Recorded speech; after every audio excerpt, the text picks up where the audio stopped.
वो पदाधिकारी शासन चला रहे हैं जो जमीन में इन्वॉल्व हैं और अपराधी को चिन्हित करके मारते हैं, मरवाते हैं। अब ये जाके जितेंद्र जी क्या कर रहे हैं कि शूटर थे,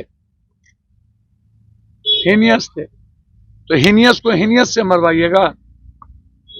और पारस में 300 फोर्स होने के बाद चूंकि नीतीश कुमार जी का शासन नहीं रहा, सिर्फ कहने के लिए नीतीश जी की सरकार रह गई,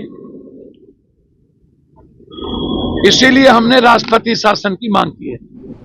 पारस ने अंतिम किल ठोक दिया 9 मर्डर के बाद, इसलिए राष्ट्रपति शासन के अलावा दूसरा कोई डिमांड नहीं। पप्पू यादव राजभवन पहुंच जाते हैं, गवर्नर से मुलाकात करते हैं। बिहार में आपराधिक घटनाओं को लेकर सवाल लगातार उठ रहे हैं। देखिए, पप्पू यादव राष्ट्रपति शासन लगाने की मांग कर रहे हैं। गवर्नर से मिलने के बाद खूब गुस्से में, क्या कुछ करें, सबसे पहले हम आपको वो सुनाते हैं। हमने राज्यपाल महोदय से कहा है कि नीतीश कुमार जी का तो शासन चल नहीं रहा, तो बीमार हैं।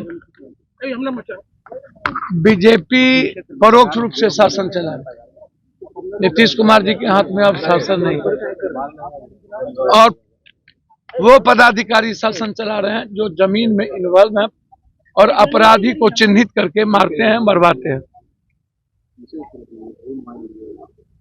जाति के आधार पर। अभी रमाकांत जी के लड़के हैं, मुखिया हैं, इनके साथ जो शूटर मारा, उनके साथ 5 शूटर है। हम लोकेशन का मांग किए थे, जिनका नाम इन लोगों ने दिया। कल हेडक्वार्टर में जाकर के पदाधिकारी से मिला और केस को लिपापोती करने की साजिश हो रही है एक डिप्टी सीएम के द्वारा। गवर्नर साहब से जांच की मांग हमने किया, सीबीआई इंक्वायरी। हम खेमका जी की भी जांच की मांग किए हैं, सीबीआई इंक्वायरी, उस शूट की भी सीबीआई इंक्वायरी करा दिया जाए। और पारस हॉस्पिटल में अब ये जाके जितेंद्र जी क्या कर रहे हैं कि शूटर थे, हीनियस थे, तो हीनियस को हीनियस से मरवाइएगा। और पारस में 300 फोर्स होने के बाद पारस की पूरी सिक्योरिटी, नर्स पर रिवॉल्वर तान दिया। 8 आदमी रिवॉल्वर तानते हुए गया और जा करके उसको गोली मार दी और वो मर गया। अब कोई सुरक्षित है क्या? अब बिहार में कुछ बचा है क्या? चूंकि नीतीश कुमार जी का शासन नहीं रहा, सिर्फ कहने के लिए नीतीश जी की सरकार रह गई, इसीलिए हमने राष्ट्रपति शासन की मांग की है। अजीत अंजुम साहब पर जो एफआईआर हुआ है, हमने वह भी सर उनके पास रखा कि अजीत अंजुम पर एफआईआर डेमोक्रेसी के लिए खतरा है, लोकतांत्रिक मूल्यों के लिए खतरा है। इसीलिए आप लिखें कि अजीत अंजुम जी पर किसी भी कीमत पर इतने वरिष्ठ पत्रकार जो इस चुनाव आयोग की गलती को दिखा रहा हो और उसके बाद उस पर इस तरह की ज्यादती, यह लोकतंत्र के चौथे स्तंभ पर हमला है। इसलिए अजीत अंजुम पर से केस वापस लिया जाए और वहां के डीएम की पूरी जांच की जाए। सर, प्रमुख नेता हैं आप विपक्ष के, लगातार आप सवाल उठाते रहे हैं, अब क्या कुछ करेंगे सर? मैं अभी अजीत अंजुम जी और अपराध के मुद्दों को लेकर के हम लोग, हमारे प्रभारी लारू जी ने आदेश किया है कि हम लोग हेडक्वार्टर की ओर बढ़ेंगे। उसके बाद हम रमाकांत जी और पटना के कई मर्डर, चाहे वो मेहता जी हो, चाहे वो मिश्रा जी हो, मोटरसाइकिल गैरेज हो, चाहे बैंक वाल को मार के फेंक दिया गया हो, इन सारे मुद्दों को लेकर के मैंने हाजीपुर की एक बच्ची के साथ बलात्कार करके मार दिया गया, तो हम सारे घटना को लेकर के हमने राष्ट्रपति शासन की मांग की है। सीतामढ़ी में भी एक कारोबारी को मार दिया, हमने रमाकांत जी के पूरे परिवार को इसको मारने की धमकी मिल रही।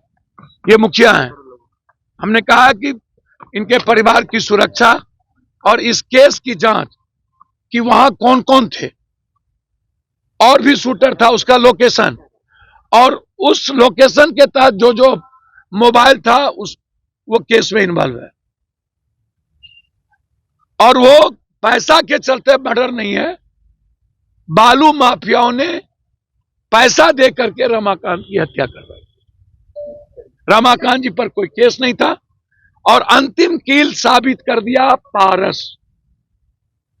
पारस, अब पारस के बाद कुछ नहीं बचता और नीतीश कुमार जी का शासन है नहीं, इसलिए हम हाथ जोड़ करके हम बिहार में राष्ट्रपति शासन चाहते हैं। जब कोई आदमी बचेगा नहीं, ललन जी मटन पार्टी दें चाहे प्रशांत जी बिरयानी पार्टी दें,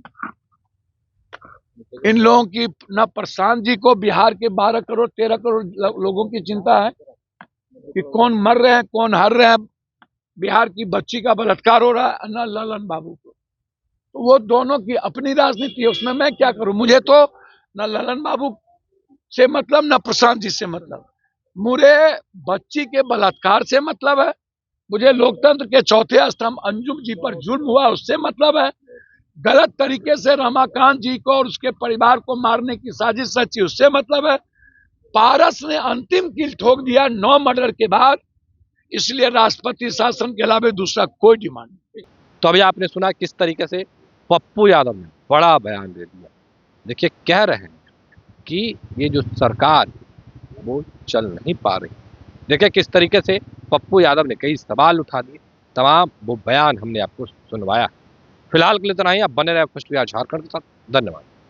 पनोरमा ग्रुप, जो सोचता है वो करता है, आपके अपने सपनों का आशियाना।